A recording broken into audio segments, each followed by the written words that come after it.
বিস্তারিত খবর। কাছাড়ের বরখোলা বালাচরে বৃহস্পতিবার এক অভিযানে 15টি গরুসহ লরি চালককে গ্রেপ্তার করা হয়।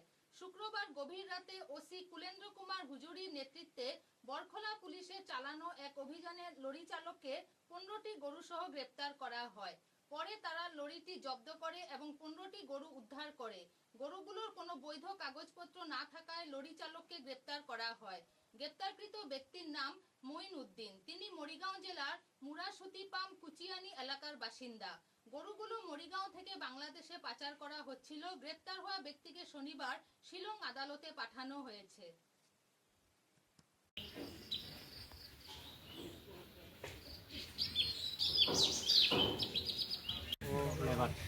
लेबर আমি বেরেঙ্গা বাজার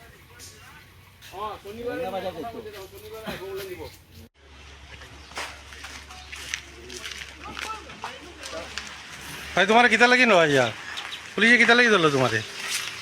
হ্যাঁ কিতা লাগি ধরলো?